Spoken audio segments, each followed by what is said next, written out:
Hey guys, welcome back to the Real Estate Huddle, episode 14 this time. And we're going to be talking today about a topic that is kind of fun for some people to think about. If you've ever thought about like switching career paths, getting into the real estate industry, maybe you're just fresh out of college and thinking about that, or there's a lot of people that get into the real estate industry after spending 20 years in the corporate world and then coming over and doing something different. So if you've ever had that thought, this podcast may be interesting for you as far as how that is possible and what are the steps along the way to make that happen. So we all work on the same team here, just as a reminder, and we've been working together for multiple years, and we all have a story, as far as how we got into the business and started off. And so this will be kind of fun to just hear each person's story. And then we'll talk about some of the basic steps of what you need to do if you're looking to get into the real estate industry, as far as like passing the test and that sort of thing, the logistics, but also like how to be like successful in the real estate business and kind of some good fundamentals to set yourself up right. So, Jackson, since you're the youngest in the group, why don't you give us a little insight on like how you, like what the process was like for you? Yeah, I wish I just went into real estate after high school. I think that would have been awesome to get a head start on everybody. Tell us about your background, though. I want to hear about that. Yeah, in terms of like work history or like work, school. Let's start from when you were born. Yeah. So day one, I saw a bright light, and yeah. So I always have been kind of like a people person. I started out working in like the car industry at an auto dealership pretty young. But I went into like sales, and sales, for me was being a server at a restaurant for a while. There's, a lot of skills that you can build up there that are transferable to real estate, I think. Totally. And then I was going to the University of Missouri. I was out there, was, rethinking kind of what I was majoring in. And I was looking at real estate. And what I did is I just looked up all the top brokerages near me, called all of them and just said, hey, like, who's your top performer? I just want to learn. I don't care how much I get paid. I have time right now. And I just want to learn. And so I found somebody who had a great real estate team in Columbia, Missouri, David Ursery, shout out to him, and got set up as an ISA. So I wasn't even licensed yet. But I was helping, doing calls, prospecting leads for them. And through that, I was able to get a really good taste of kind of what it's like being in real estate. And I ended up liking it and gravitated towards it. So that's kind of what led me into getting my license and becoming a full-fledged agent. And then kind of a similar thing, I actually asked a family friend and said, hey, I'm moving back to Denver. I got my real estate license. Do you know any teams that, are really killing it? And so I got set up with Landin, and I've been doing real estate since then. Through referral, right? Yeah. Trusted source. Yeah. Told you, hey, you got to listen to this guy. Come talk to him. Yeah, I'm so glad we got connected. That was awesome. And so Kristin on our team, she's our office manager, basically like administrative assistant, but also like she's so much more than that. Like she runs our YouTube channel, our podcast, what you're listening to right now. She helps put those together. She's so talented in so many ways. And I've seen you grow right over the last 3 years and just gain so many skills in the real estate profession, but you came from a different background as far as your work history goes and stuff. So tell us a little bit about where you've come from and your journey to get into real estate on the administrative side of things. Yeah, so I worked in retail management for a really long time. So I worked in retail for 8 years and I was a manager for 3 years. So I think that's where like the management part came from. And then I got my bachelor's and master's in marketing. So then this kind of combines like the management aspect and the marketing aspect, which was awesome. And who doesn't like to look at beautiful houses all day, every day? Like, of course that's what we want to do. That's what we all want to do. Yeah. So it was cool to combine all of those, and it's awesome to be on a team that like allows a lot of creative freedom and allows like a lot of learning. And so I'm learning a lot about social media and just learning a lot about houses and real estate and kind of how to market a house specifically. So it's been great. But so when we met, you were hustling, right? You were working 2 jobs at the Yeah. same time, Yeah. right? And so working hours that you didn't really love, Right. would you yeah. say? So how's that different now? Yeah, so it's nice because with retail management, it's like Christmas, New Year's, holidays, you're going to be working all the holidays. And then I was working at a gym at like 5 a.m. So I was working at a gym 5 a.m. to like 9 a.m. and then working in retail, crazy hours after that. And so after having like a lot of 15, 16-hour days, I was like, yeah, I don't really want to do this anymore. And just wanted to kind of figure out a different path. And I feel like when you submit a resume, you're 1 in 100 resumes and like you don't really stand out. So I figured if I could meet someone who could get to know me as a person instead of just me on a resume piece of paper, then that would hopefully help. So I made some connections at the gym that I worked at and wrote thank you notes to them, and turns out Landin really likes thank you notes. I was He's one a of them. sucker Yeah. for a thank you note. And I got to the gym, 5:05. I was probably 5 minutes late every day. That sounds about right. Realtor time, right? But I would be there bright and early seeing Kristin, and she'd always just be like super happy in the morning at 5 a.m. And I was like, what? Like how is this girl so happy, all the time? And she just like Says the guy who's happy all the freaking time. Yeah, exactly. True. But my friend Andy and I, my lifting buddy, we were always so impressed with like how you were up, alert, ready for the day, and just going for it. So I think you had a lot of like motivation, but you were in the spot where a lot of people are in, where you're just trading time for money, right? Mm-hmm. As much as you are, and you wanted something that just applied your skill set a little bit more as far as your degree and what you've really accomplished, academically. So Yeah. it's awesome. I feel like it's been a great fit, and we're so happy to have you on the team. So. Yeah. You are definitely the all-star of the team, Oh, hands thank you so down. much. No Hands question. down. I've never asked you, realtors are a specific personality type. Is it herding cats to be in a kind of administrative I'll answer that position? for her. Yes. Well, and I like that we're all outgoing and we're all like people, we're all like very people oriented. So I think that's a good team to be on. There's nobody on our team that's like antisocial or not social, because this would be a difficult field for someone like that, So yeah, but at the same time, everybody's kind of their own business owner, so it's hard to get everybody together. Multiple businesses in one. And hold people accountable, which is one of the things that you do as well. So She is good at it do a too, lot. in the nicest way possible. Yeah. She hits me. Those That's the way you gotta do it. those morning huddle checklists, man. Yep.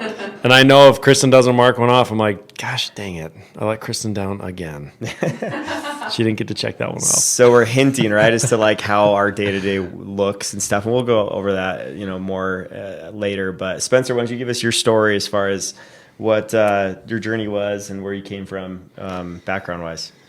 So way back when, so Landin and I have known each other for a really long time.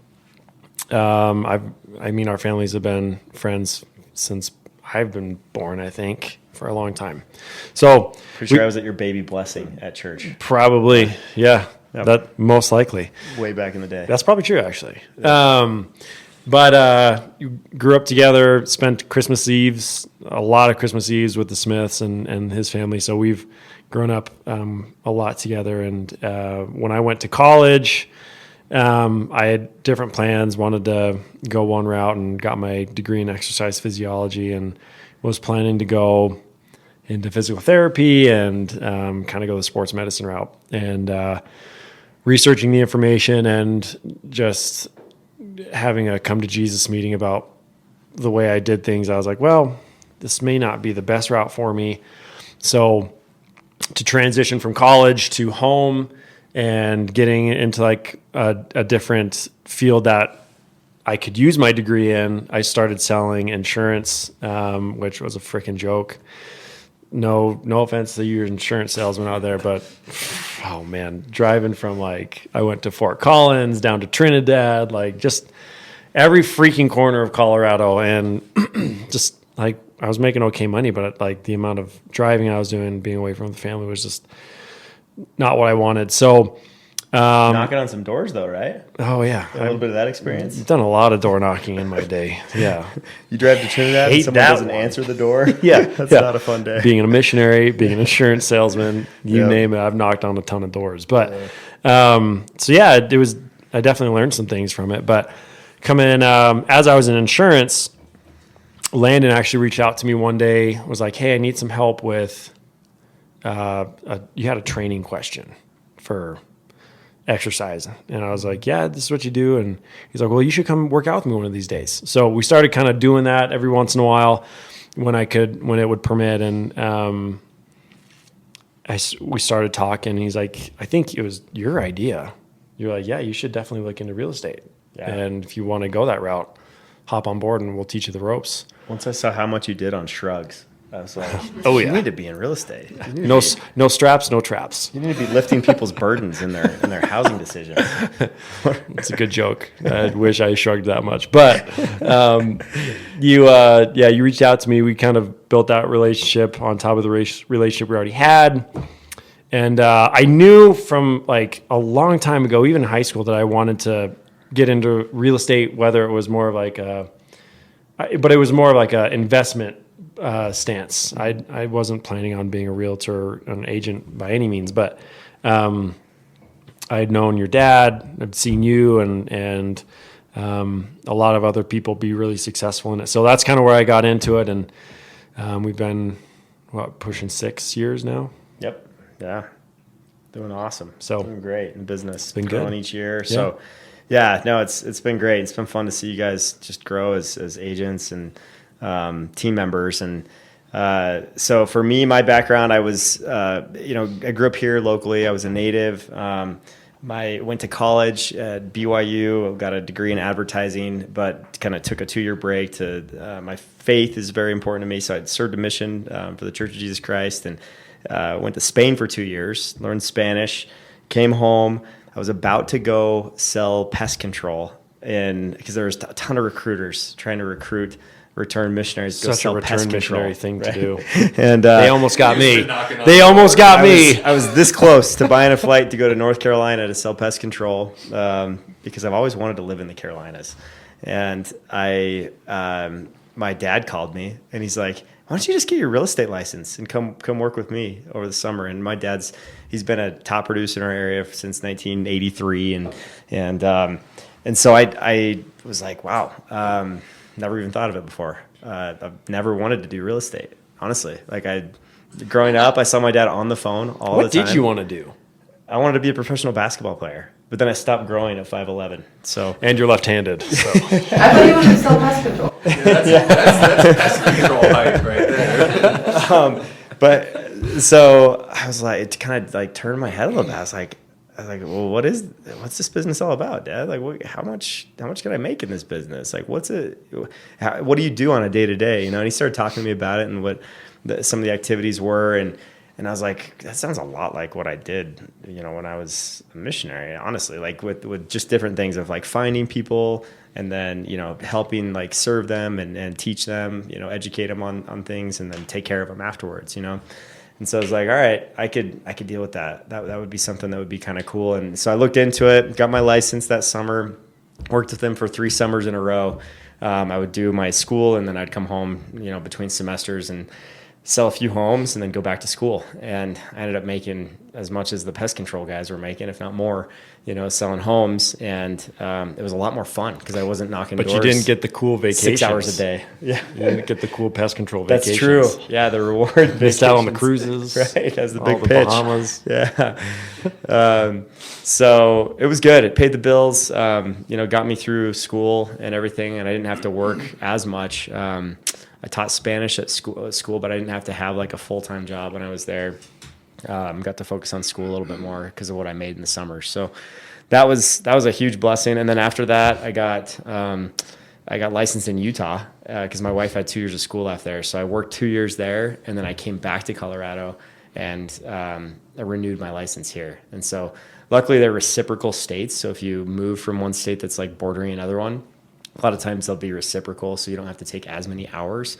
But it was great. One of the things that got me into the business was the training program called 100 Days to Greatness by Brian Buffini.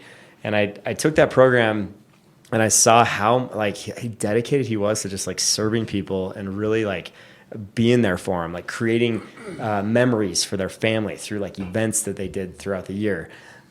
Providing just this like great high level experience for people that was so referable that they wanted to share with their friends. Like those were the kind of things that got me excited about getting into the business. It was like the people that I could impact and serve, you know, because I am a people person. I love being around people. And so that was a big part of it. Never looked back, you know, ever since we came back, moved back here in 2012, we've been in the business and just, you know, both feet in, just love it. So, well, tell us about the birth of the DreamSmith team and how the transition of, you know, your dad to where we are now. Yeah. So, had another 3 years on my dad's team when I moved back here. And then in 2015, I started the DreamSmith team. And that was a really tough decision because I had a good thing going, you know, with my dad's team. I guess I learned that I liked the business side of things and like generating, you know, new business and that sort of side. I liked that more than most agents do, I guess. And I was confident in that, my ability to continue to do that. And so that's why I wanted to start and kind of spread my wings a little bit. My dad was very supportive of that. He was awesome, really, really nice about it. And I was able to move to Highlands Ranch and the office here and get started. And I really didn't have a whole lot of success as far as like, you know, bringing on team members and you know, really forming a team until 2018 when I got a different coach that really helped me to do that. But yeah, it's good. It's been a good journey. And so let's talk about some of these basics as far as how to get into getting your license, because that's what we promised people that we would say on this podcast. And the first thing is you got to look at your state's guidelines and figure out like how many hours do you need. I think in Colorado it's like 168 hours of class time. I think it's 164. Right? Okay, 164. So you got to do 164 hours of class time, and then you got to take 2 tests, right? State test and a national test. And so the state test is more about like Colorado contracts, the different like how to read a settlement statement for closings, how to you know, the ins and outs of all the contracts. And they do try to trick you a lot with the questions. So you got to read the questions slowly and make sure you don't speed through those. But it's a lot of information. The national one is all like a lot of vocabulary. It's basically a vocabulary test of all the different kinds of liens, of, you know, different ways you can take title. There's just a lot of that I remember. And square feet in an acre. Yeah. Quite honestly, it's stuff that you rarely hear when you're in your local real estate jargon. Because it goes pretty deep in the books. I mean, the books are like thick, and there's 2 of them that you got to read and just digest a ton of information to be able to pass the test. And it's about a 6-week course for most people, whether you do it online or in class. Yeah, where did you take your I did mine at Armbrust Real Estate Institute. Was it in person or online? In person. Yours was in person? Mine was in person. It was 3 weeks. It was the on steroids version of the test. So it was all mashed together in 3 weeks full time. It was like 7 in the morning. Did they give you the question bank? What's that? Like just all the questions that are in the like that they can pull from for the test? Well, they had like the mock tests that they do, and Armbrust kind of prides itself in the mock test being harder than the actual test. Like they're like, we'll prepare you really well. And so that's why I sent all you guys to Kaplan, because mine was too hard. Yep. So you did Kaplan too? I did not. I did another one online. Oh, did you? Won't name or recommend because, I agree. The tests for like the education part of it were way harder than the actual real estate licensing test. And unfortunately for me, I had like one test where I kept failing it, but it didn't tell you what you got wrong. So I just kept getting less confident in the answers I already knew and like kept emailing the teacher, and they didn't really get back to me. But if you're okay with dealing with some stuff like that, you can do it online and do it self-paced, whether that's you want to do it on steroids and do it all in 2 weeks, Or if you say, hey, you know what, I'm super busy, but over the course of this summer, I will slowly get through all of this. You can do it self-paced online as well. Yeah. I thought Kaplan was awesome. Yeah, Kaplan's great. Kaplan did a really good job. I think Kaplan and Armbrust both have really good support and customer support. So if you're in a different market, you just kind of look up reviews on who's the best, who has the best system, and make sure they have online options, because I think most people are probably doing it online these days. All of my CE courses too are through Armbrust and Kaplan as well. It's like $30 and take a course, and it's all pretty good. So that's nice. Gets you the credits you need. Just one quick note, if you have to pay, obviously, for your licensing courses.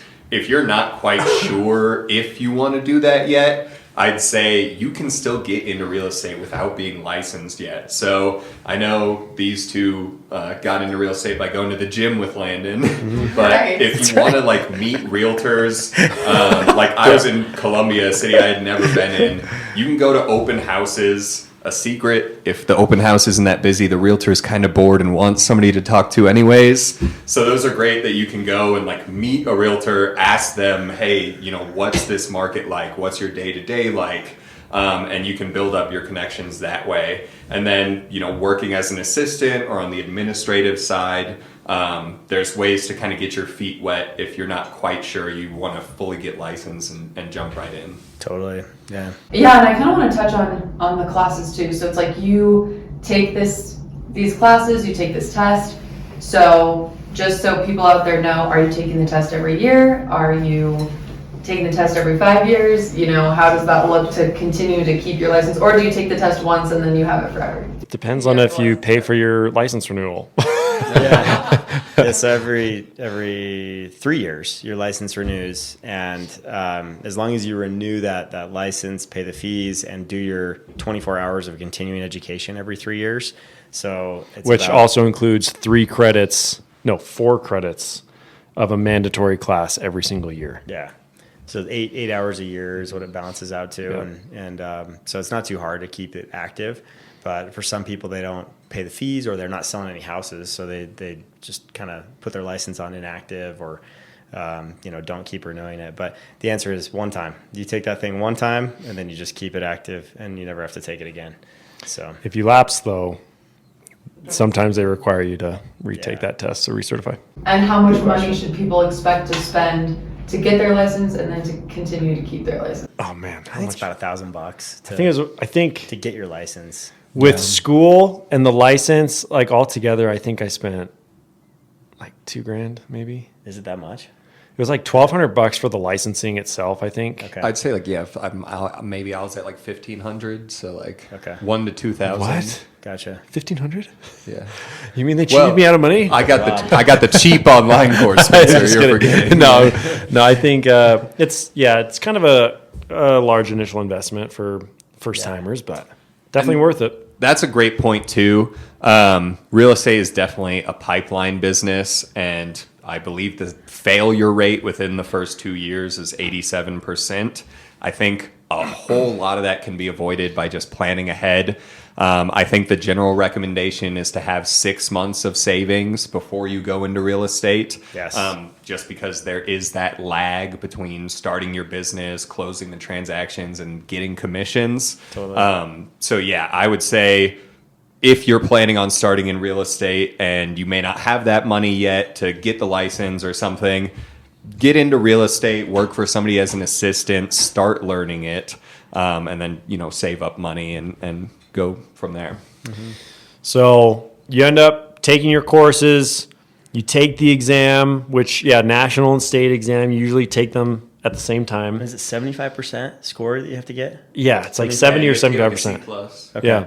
Yeah. C's get degrees, baby. Yep. And then you have to apply for your license, right? So once you have the test done, you've got all your certificates and things like that, then you can apply for that license. And I can't remember, that was that fee we talked about, but I can't remember how long it takes you to get that license. I think it's a pretty quick turnaround. I don't remember. But on top of that, making sure you'll probably most likely need E&O insurance as well, and making sure that you're all set up to, if for some reason, heaven forbid, you do something wrong or you do make a mistake that costs a large amount of money, That E&O insurance will help you out a little bit, hopefully. Yep. Errors and omissions. So Yep, errors and omissions. I'm a new agent. Oh, go ahead. No, that's what I was going to say. I'm glad he. Yeah, so I'm So a new that- agent. I just got my license. I got a 76 on both tests Yeah, by the skin of my there you teeth. go. Overachiever. I'm entering the real estate market. Studied I'm too going to do much. my first deal. I'm going to be totally prepared. I'm not going to have any questions. I can just refer to my licensing stuff, and that'll just answer all my questions, and I'll know what I'm doing, right? I wish it were that easy. Real estate, I will say this. Real estate is one of the most, it's like an ever-changing market, or it's like an ever-changing industry. There's new regulations coming out every year. There's something new in the contract that comes out that we have to be trained on every single year.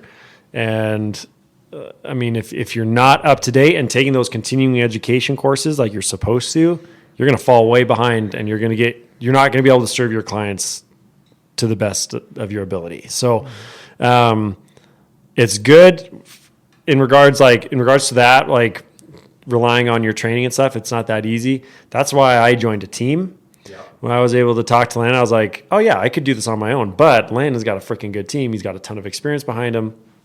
And it's going to serve me a lot better than I would myself. So Right. that's what I recommend. Yeah, and I think being on a team, if you are brand new, it allows you the opportunity to ask questions to a lot of different agents.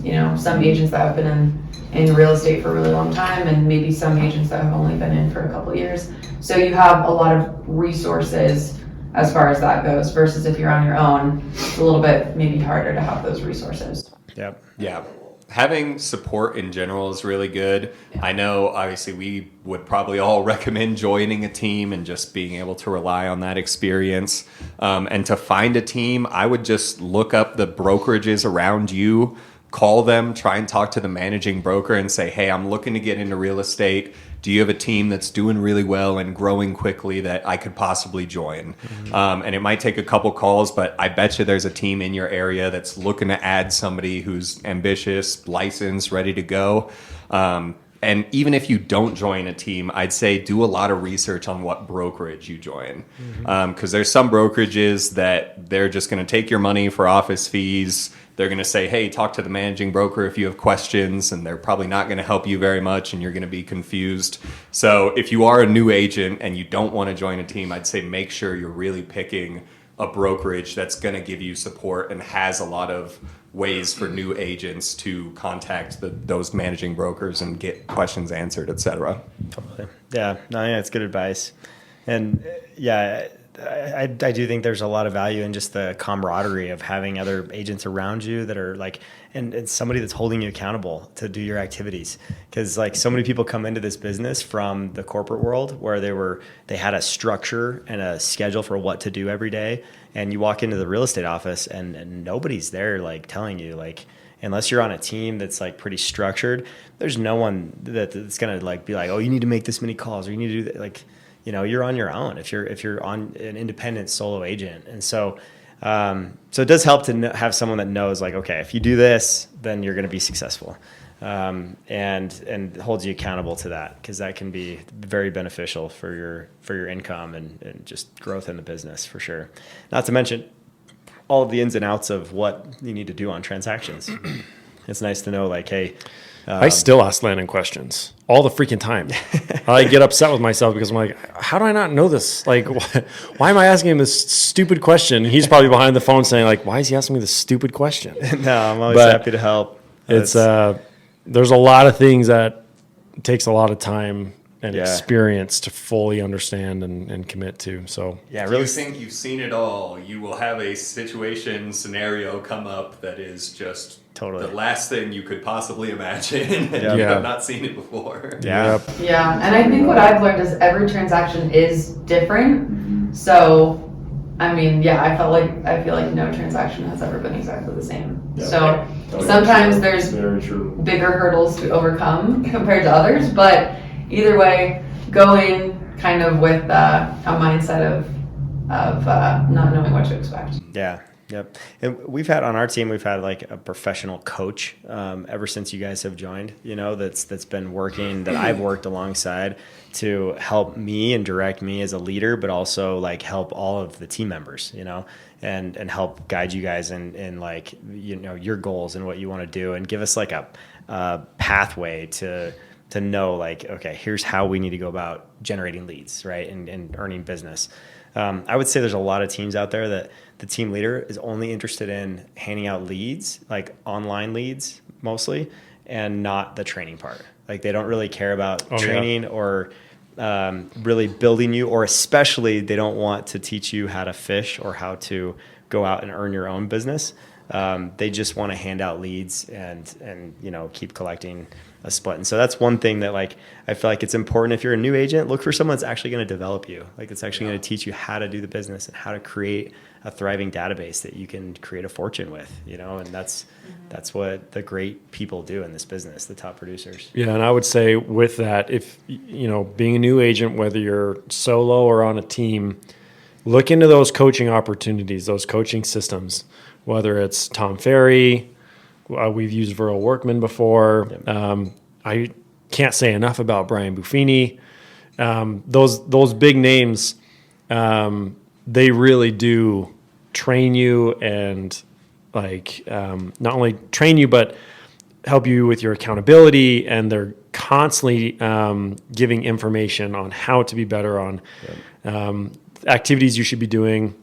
They adapt with the markets and your capacity to serve other people just goes way up. Oh yeah. It's amazing. It's amazing. And even if you're not wanting to go with their coaching systems and spend the money, at least subscribe to their podcasts and all of their medias. Yeah. Because man, they've got tidbits of information that they just give freely that are so valuable. They put a lot out there. Yeah. And it's awesome. It's kind of awesome. like us. We put a lot of information out there too. We try to. So hopefully you've enjoyed today. Any closing thoughts, you guys? I was just going to say for the type of person who should be a realtor, I'll just start off saying, like, if you don't like stressful situations, if you're not good at adapting to things on the fly, if you're not a people person, those are definitely things where it might not be the job for you. But if you have an entrepreneurial mindset, you want to be your own boss, you like talking to people, you like a job that's different every day, then I'd say it's a really great job for you. Yeah, totally. And every single person on our team has taken a disc profile test, like to see where you're at as far as that stuff goes before you've come on board. And so I think that disc profile tells you a lot about who you are, and it doesn't mean you can't develop into different things, but I think that gives you a good base of like, okay, what's the best fit for you? What seat should you be in, sort of thing. So that's a good point. Awesome. Anything else, guys? Close it out. Okay. Thanks for joining us today. We'll see you for episode 15.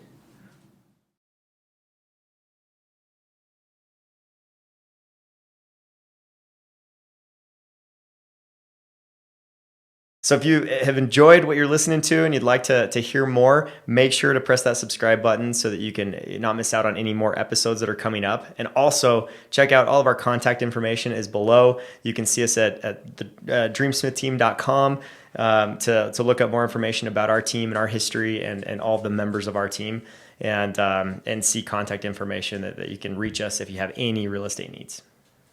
See you next time.